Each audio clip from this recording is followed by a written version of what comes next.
I'm really not looking forward to doing this video.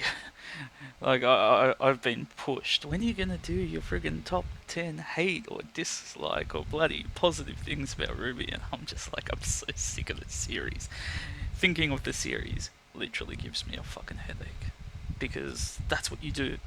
You can watch it, you can be shocked by it, and you can be entertained by it.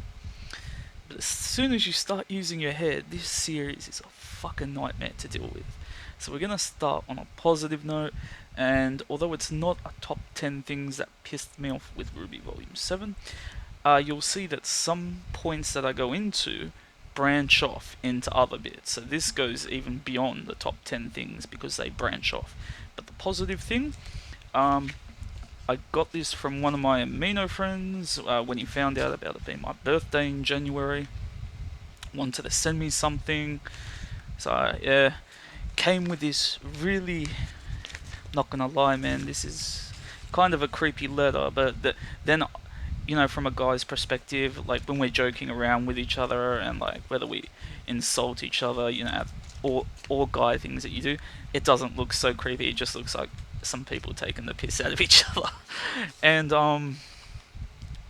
got the game, which my roommate, when he saw it, he says this is actually a really good game. So totally underrated. So I'll be looking forward to playing that as soon as possible. Um, that's the positives. Now to get into this friggin' video and hopefully not use up all the time before I have to upload it. Things that they fucked up in Volume 7. We're just starting off with number 1, and I'm not going to go into too much detail with it, is one of my big things. I only had 2 things when we went into this Atlas arc that I cared about at all, and I said this in all my pre-videos. Fairness, discrimination, and the big battle. I wanted the big battle to be done really well, and sadly, Volume 7 is the build-up to the big battle, so I never got that half of what I wanted. And sadly, the fairness discrimination is never present. Instead, we're told about it by stupid characters, but when you dive into the world and what we've actually seen on the screen, there is no fairness discrimination. The best thing that I've been able to theorize is that the discrimination is not based on any form of slavery. It's not based on, you know, you might get insulting, but you know that's like the LGBT community in Canada going, oh, if you don't get our pronouns right, we're gonna fine you. You can't do that. You're gonna find idiots in life that are gonna be rude to you regardless. You either just ignore them, as you're taught when you're young, just ignore the dickheads, or just fucking don't give a shit. It's gonna happen regardless. You meet up with dickheads. The thing that I think it is that the fauners are underpaid, kind of like buying into the Rooster Teeth leftist ideology of the pay gap with feminists and shit, which might exist in America. I don't know. I'm Australian. Out here, it doesn't fucking exist. Women get paid the same as men for the same job because we got unions that protect people from that type of shit. But if that's what they're going for, if you're telling me the reason the White Fang was actually created to bring equality to the fairness is all based on a wage gap type shit, I'm just like, you fucked it up. You fucked it up. What we see in Volume 7 is not the fairness versus the humans, but rather the rich versus the poor. And since the poor consist of humans and fairness, there is no fairness discrimination. It's just a rich versus poor dynamic, and that's even tying into modern day politics in America. It's like basically Rooster Teeth going, vote Bernie Sanders because don't let the rich cuts get away. Boo capitalism. That's basically what they're doing. And goddamn if this show shows socialism as the outcome of Atlas. Jesus fucking Christ. I don't even know what. Oh, no, now I understand. Number 2 on this list that I've done, because it's just it's Clover, Tyrion, Crow, and Robin. I'm sorry, everything about that scene. If you're thinking Volume 7 is the best volume that they've done up till now, and I'm not, I'm still saying it's not. Despite the things I like about it, it isn't. I'm gonna go out on a limb and say Volume 4 is the best volume, because at the time the girls break up and all the girls act differently over the course of their arcs. Yang acts in her best interest, Blake acts in her best interest. We see their characters develop because the girls are by themselves and they get to speak their mind based on their character's perspective. As soon as the girls get together, whenever they're together as Team Rwby, they form a hive mind and they barely argue with each other. We had one instance. Hang on, I know I'm going off topic. We had one instance where Yang with Blake is like, oh, should we tell Ironwood? But because of Bumblebee, nah, lick my cunt, bitch, and we do whatever the fuck Blake. Oh, Jesus. It's that high mind. I actually like to see argument. The moment Yang actually started to question things, I was getting a bit excited. I didn't expect it from Yang, but I was like, this is going to be interesting. The Renora shit, as soon as we saw that Nora and Ren have different political ideologies, there was conflict. And how did they shut that up? With the most forced kiss. Like, I get it, they like each other, but if you're gonna kiss, there has to be some kind of. This honestly could come across as just sexual harassment. It's like, oh, we have different political views. Kiss me, shut the fuck up, and then someone dies. I didn't like the Renora kiss in this volume. I absolutely hated it. But the whole thing with Clover, Tyrion, Crow, and Robin, if you think this is the best volume, you just have to remind yourself of that scene. Robin, idiot. Tyrion is the only good thing in this scene. Clover, Crow, and Robin are just blatant fucking idiots. And still the Rwby fandom is defending this scene, going, in the heat of the moment, you make unlikely alliances, or the adrenaline gets to you and you're not thinking. And I'm like, the level of stupidity required to make these decisions is borderline psychotic based on the scenes that we've seen in the past. When Crows nearly died because of Tyrion with the poisoning, when the fact that his niece, Rwby, is the goal of Tyrion in the past in kidnapping her.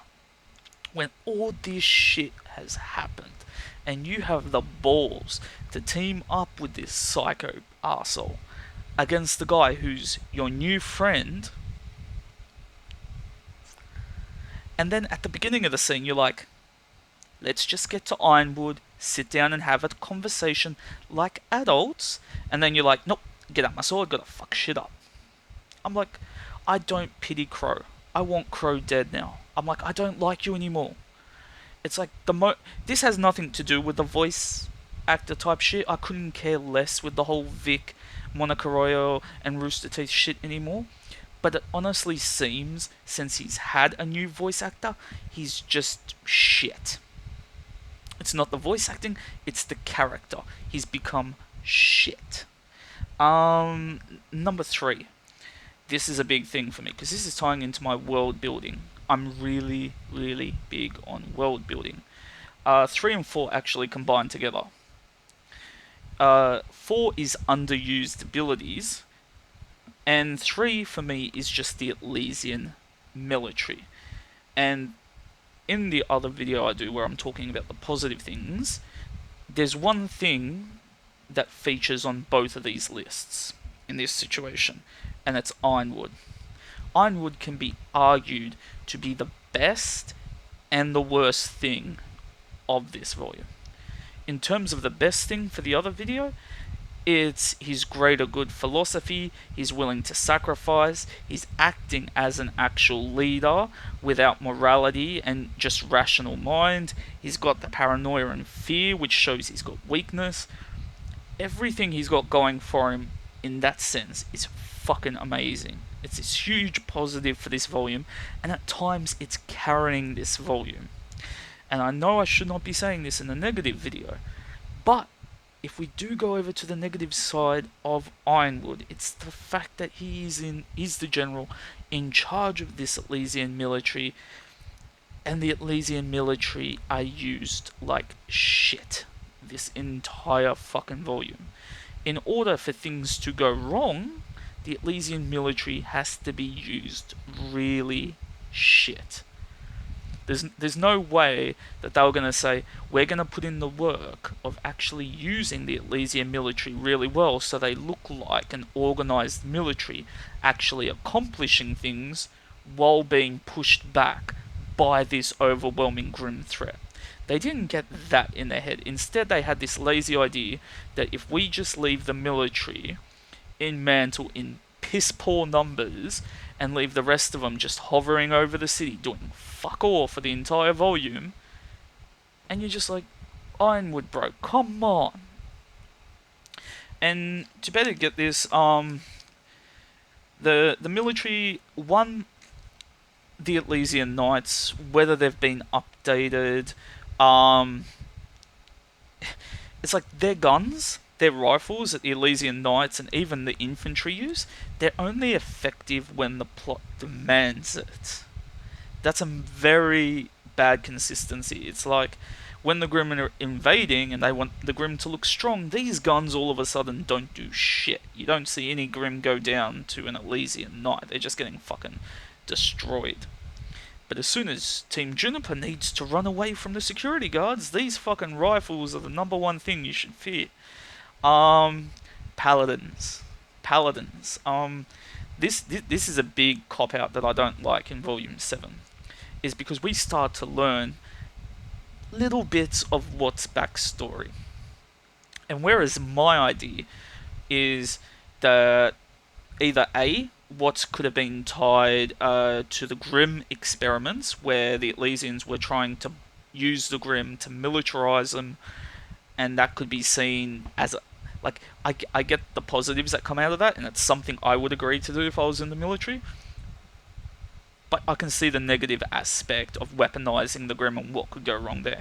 The other thing is that he could have just been on the petty project and he pushed the project farther than it was meant to go. Like, imagine he was capturing homeless people on the streets of Mantle or elderly sick people and shit, and he was taking them, transferring their aura into androids, and then using his hacking abilities, taking away the free will of the androids to make this brainless aura android army for the Elysians. And that's the reason he's kicked out, because regardless at that point, while it's efficient, that is very morally wrong, even from my perspective.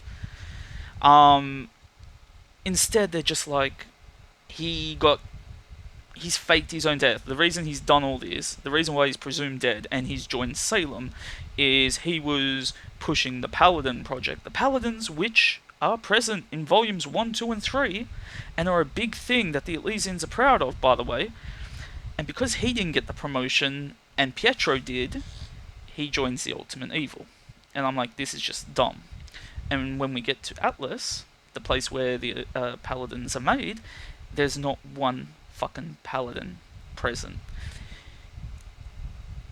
It's like, imagine watching Evangelion or Gundam, and there's no, like, you for the first 3 seasons, there's mechs everywhere. Oh, this is brilliant. And then you get to the one place where they construct mechs, and there's no fucking mechs. I'm just like, what the fuck? I was hoping that when Salem invades, you see this mech force come up like Matrix Revolutions, and they can switch between actual, like, hands and giant cannons and shit, and you just see them blasting the shit out of the sky, and it takes like 5-6 Grim to actually push one down, kind of like the Hulkbuster armor in the Avengers movies, and it's still fighting back. They could have had some awesome shit with the Paladins, and the Paladins are just gone. And I know I'm using up a lot of time. Most powerful nation, my ass, basically, and the battle cruisers. The battle cruisers are the biggest thing, because apparently there's 20 to 50 of them. We don't know the official numbers of how many of these battle cruisers there are. Let me tell you this, if there's a hole in the wall of Mantle, and you know that these Elysian Knights are pieces of shit against the Grim, why don't you just take one of those multiple battle cruisers, have it lower itself over Mantle, over this specific hole, and then when the Grims show up, this motherfucker has these giant lasers just go bang, blast the shit out of the place. Oh, because if we did that, we would have to make the Grim use strategy to take it down. I'm just like, what? Like, come on.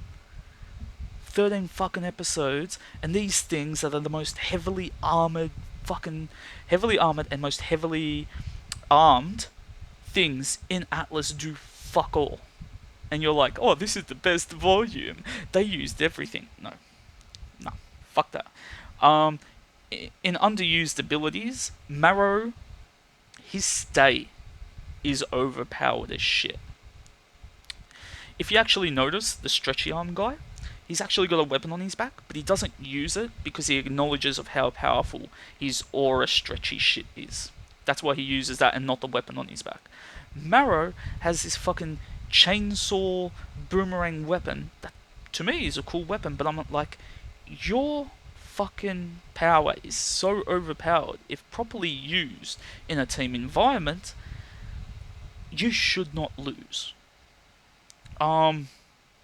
This has resulted in people making the joke that in Volume 8, all they needed to do was put Marrow on a flying craft, have him go up to Salem and go stay, and then Goat Girl jumps out and sucks Salem into the pocket dimension.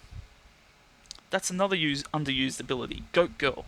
This bitch, she should just be walking around up to the fucking Grim. Bam, bam, bam, bam, sucking the Grim into nothingness. Oh, wonder what she was doing with. Oh no, she didn't get stabbed. Why didn't she use that on Tyrion? Tyrion comes right up. He has to get up close and personal, and while he's up close and personal, she could have just sucked him into the fucking. Oh, this season, it's underused abilities. You have to acknowledge that certain abilities get underused, and if there's one person that is fucking guilty of this bloody thing, and this is a problem consistency with the show. For how long have people been asking this show, oi, when are we going to see Weiss's time dilation again? This bitch has one of the most OP powers in the show, time dilation. It's up there with Marrow's stay as fucking OP abilities, because anything that has to do with time and space is just OP in any regard. And the fact that Weiss hasn't used it isn't that bad, because at this point we just realise that they're fucked in the head in the show. But when we get to Winter Schnee, who should effectively be a stronger version of Weiss. She's older, she's been trained in the military, she's had longer to hone her abilities. For God's sakes, back in Volume 3, wasn't she like she had this mentor similar role to Weiss, where she's like trying to get her to train specific abilities? She does not use her glyphs, she doesn't use gravity glyphs, she doesn't use elemental glyphs, she doesn't use time dilation, she has shit summons. And what does she do? She takes like 2 or 3 hits and her aura is broken. Winter's a fucking joke. Underused abilities all over the board. I'm sorry, in some instances, this show is proving it knows how to use abilities and combine them well. There is that hint there. But even when you see, when it's Harriet versus Rwby and... what is it? Harriet versus Rwby and Weiss versus Marrow. Just think that if Marrow actually used stay on her, and Weiss gets frozen, it affects the knight efficiently. That's what I think they should have done, because the knight is tied to her aura and soul through their ability. So what affects one should essentially affect the other, even if it isn't in the direct line of sight, because they're linked.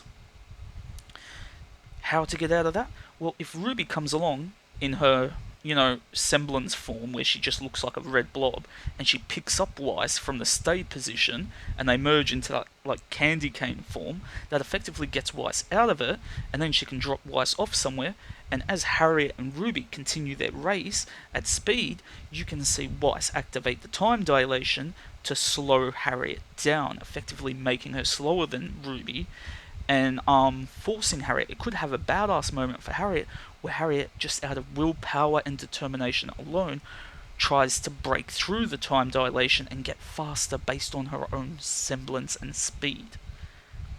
Have combinations like that, where all the characters come out looking strong because they're using their abilities properly. instead of, wow, we'll just have them act like a bunch of idiots. And people, if you're wondering why people have the shits with some of that scene, it's just because Team Rwby comes out looking OP and the Aesops look like shit. They make stupid decisions. They do stupid shit. And then you come up with stupid excuses like, oh, they were angry. Oh, they're shitheads. And I'm just like, what's more effective? To have them look like they have plot armor and have them look like they're fucking retards, or effectively have them actually come out the winners, but have them all come out looking like badasses? It's just how you. It is choreography. That's what it is. You have to understand your characters and your abilities. And I understand as a fan, I shouldn't know more than the show in regards to their abilities, but I feel like they don't have a grasp on properly how to show this shit to people. Because I'm running out of time. Number 5 is useless plot devices. Oh, I actually disagree with Vexed Viewer on something. We watched his 10-10 video, and at one instance, I think one of the positives was Willow Schnee, and at this point, she's not a positive for me. If anything, she's one of the worst things about this volume, because she made me question just what the fuck they've done with the volume. One, Willow Schnee is not an interesting character. She's not fascinating. I don't give a shit about her, and we probably won't see her again. She's there to give the plot device the cameras over to Weiss. That's all she's there for. She's a plot device. Here, have this plot device, Weiss, and I will not do anything. She doesn't try to take the reins of the SDC, or I got to run the business now that Jacques gone. Nothing. She's just there for stupid fucking reasons. And everything I've seen from her in the comics suggests that she's completely opposite from what we see in the show. Whitley as well comes to me as a plot device. Like, he has no fucking worth in the show. At first, I was kind of excited because I thought he was a master manipulator just like his father. He looks up to his father. He wants to be a master manipulator. He's got Winter to fuck off to the military, getting her disowned. He's got Weiss disowned. He's in it for the power play. And then we watch this volume, and Willow makes him out to be a victim complex. I'm just like, what the fuck is this show doing? Plot devices, Watts as a hacker. I'm sorry, this fell flat with me. The more and more I watched Watts, I just hated him more and more, because I'm like, what do we know he's capable of, and what does he do this volume? That's the two essential things you got to look at. This guy could have got on any of the battle cruisers at any point using his hacking technology. Could have just got a ship, got onto the battle cruisers. It's not that hard to get into this place, apparently, as Team Rwby showed. He hacks one. He puts a virus in somewhere. He could have put a virus in anywhere. It's not that hard. Instead, they're like, without Jacques' credentials, he can't put his virus in. And I'm just like, wow, you nerfed him to fucking shit. This whole hacking and election thing is just so that Watts can put a virus in through Jacques. And I'm just like, you could get rid of it. No one likes Robin's character anyway. No one cares about this election plotline. And it's all just so one idiot can hack something because he can't hack it by himself. And I think that's stupid. Returning characters with stupid payoffs. Team Funky, what? I get it. It's like, you didn't show the students in Anima. That was a big mistake. How do you fix it? You show the students in Atlas. But what you've done is show them during a training montage, and when shit starts to go bad, where are they? Oh, fuck. Who gives a shit? Who gives a shit? Fuck Team Funky. Where are the rest of the students? Oh, they all wear generic outfits. They all wear the same fucking white Atlas Elysian uniform. So you know they're all canon for the bullshit background characters. Team Funky, pointless. Penny, I hate for the fact that Penny is not a character. Penny is Pinocchio to a fucking T. You read the original Pinocchio plot, you know exactly what's going to happen in the story, and you can even predict what's going to happen in Volume 8 with Penny based on the fable, because Penny doesn't bring anything to her character. And if anything, rather than reboot Penny when they brought her back, she's exploring the exact same plotline she had in volumes 1 to 3. Oh no, I'm a robot, I have feelings, I want to make friends. It's exact same shit. It's a recycled plotline. I don't care. I don't like Penny. Penny's a huge negative for this volume. Neo. This bitch should have killed Cinder. And I get what they're doing. This is where you can predict Ruby's storyline. She should kill Cinder and Rwby. That should be Neo's two targets. By the end of Volume 7, when she hands the lamp over to Cinder and you realise she's still not got Rwby, has she? You're just like, why don't you kill her now and just keep the lamp for your fucking self? No, I'm gonna keep her alive. I'm the dumb shit who got punched by fucking Oscar. Oh fuck, I hate this show. Very few things I like about this show, and when you see the other video, you'll notice I'm being very specific with the things I like. Very specific. 7, the world of Remnant. Every time that we need to retcon something, hey, let's start off with the reason the Elysians went to the continent of Solaris was because the Grimm get frozen instantly by the cold temperatures, therefore the Grimm can't exist on Solaris. Then they're like, well, pre-Volume 7, well, if there's no fucking Grimm, how are we going to defeat the mighty military? There's prehistoric Grimm, which is two problems in itself. How long have the prehistoric Grimm existed on Solaris? And two, is there an actual dinosaur and prehistoric mammal age in Rwby during the evolutionary period that actually led to the creation of these Grimm? Because the dinosaurs and the saber-tooth tigers are based on real life and not anything that we've actually seen in the past. So we don't know how the fuck they're being created. That's the same as manticores being based on Greek mythology.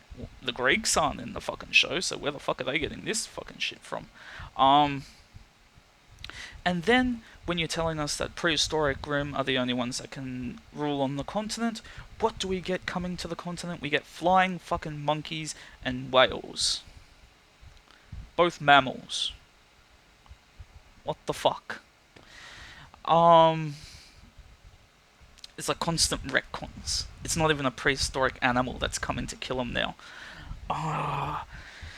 And the last thing I'm going to end this video on, and I know this is just point 8, but as you've seen, I've broken off on every single point and explored multiple friggin' things, is the villains. At this point, the only two villains that have any worth in this show, in my argument, is Salem and Tyrion. Tyrion is 100% a likable villain, entertaining to watch because he's a two-dimensional villain. He's just a psychopath that likes killing things, and he worships Salem as a fucking goddess. He's a fucking full psychopath. That's what makes him so charming, is he's so simple. We don't have to understand his backstory or his past to understand why he likes serving Salem and why he likes killing things. It's a very simple character.